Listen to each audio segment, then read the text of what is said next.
And that's when they told me I had 2 weeks to move my entire business. Gone. Just like that. But this isn't some corrupt land grab. This is Kigali. A city built on bold decisions, where government equity stakes in private enterprise fund an environmental revolution. The result? Africa's cleanest city, and a millionaire-making engine. The Rwandan way. From Accra to Addis, Nairobi to Niamey, the story of the African millionaire is being rewritten. Forget the tired narratives of extraction and exploitation. This isn't your grandfather's Africa. This is a continent on the rise, where fortunes are being forged with innovation, resilience, and, well, let's just say a uniquely African understanding of partnership. We begin in Kigali, Rwanda. A city that shatters expectations at every turn. Often called Africa's cleanest city, the secret isn't just in the spotless streets, although that's certainly a good start. It's buried deeper, in a radical economic model, a hidden truth that few outsiders truly grasp. Rwanda's journey from devastation to development is nothing short of miraculous. The scars of the 1994 genocide are still felt, but they have fueled an unwavering determination to build a better future. A future, crucially, built on shared prosperity. Now, many talk about public-private partnerships. Rwanda, however, has taken this concept to a whole new level. It's not just about contracts, it's about equity. The government actively invests as a shareholder in key projects, often taking a significant stake. Think about it. When a foreign company wants to build a new power plant or a state-of-the-art manufacturing facility, the Rwandan government doesn't just offer tax breaks and incentives. They offer a slice of the pie. They become a direct financial partner. And here's where the magic happens. This isn't some symbolic gesture. The government stake ensures that profits are invested back into the country, fueling even more development. It guarantees that Rwandan citizens benefit directly from the economic growth. But there's another, less obvious benefit.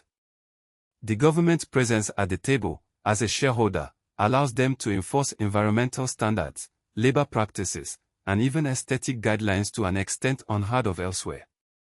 That manicured landscape we see.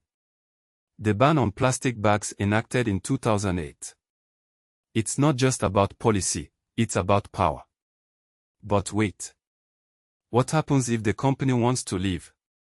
What happens if they decide to take their profits and run? This is the question that keeps many Western economists up at night. Ready for the answer? They can't. Not easily. The Rwandan government, as a significant shareholder, has the power to block the sale, to refuse the transfer of assets, even to nationalize the operation if necessary. The price of doing business in Rwanda includes a commitment to Rwanda. The old ways are gone. The days of simply extracting resources and dictating terms are numbered. Africa is awakening to its own power, and the blueprint for building wealth is being rewritten in real time. But why now? Why this urgent shift? For too long, the narrative has been one of dependency. We were told that true prosperity could only be achieved by mirroring the strategies of the West. But the truth is, those strategies were often designed to benefit everyone but us. Look at Aliko Dangote. The man built a $20 billion empire by doing what European companies consistently refuse to do: invest in local manufacturing, build factories on African soil, and create jobs for African people. He saw opportunities where others saw risk. In 2007, he listed Dangote Cement on the Nigerian Stock Exchange, a move that not only raised capital but also gave everyday Nigerians a stake in their own nation's growth. He understood that true wealth creation wasn't just about accumulating profits, it was about empowering communities. This is the essence of the new African millionaire playbook: solve local problems with local solutions, and build wealth that benefits everyone. It's not just about building individual fortunes, it's about building nations. Consider the state of Lagos in Nigeria. A city of over 15 million people, it generates one of the highest internally generated revenues of any African city at approximately $1.2 billion in 2021. But this success wasn't organically generated. It was a government-led initiative with a focus on investment and infrastructure. And it's this proactive, strategic approach that separates the imitators from the innovators. But here's where it gets interesting, and where the Rwandan example truly shines.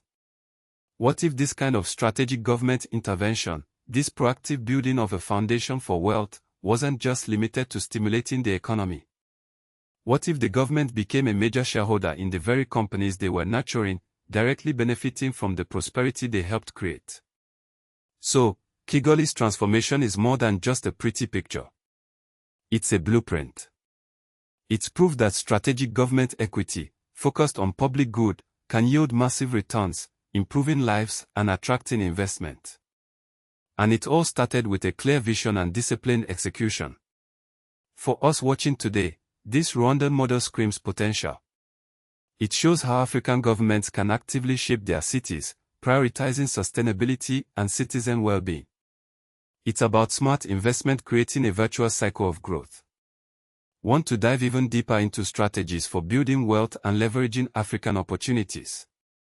Check out our Africa Wealth Blueprint, available at pornoafric.com/shop.html, for just $27.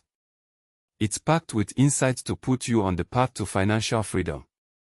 Ultimately, Kigali's story is about what is possible when visionary leadership meets responsible governance. A testament to African ingenuity, and a powerful case study for the future. High voltage follow, subscribe and like at PanAfric for daily Africa Plus Money Plus Wisdom.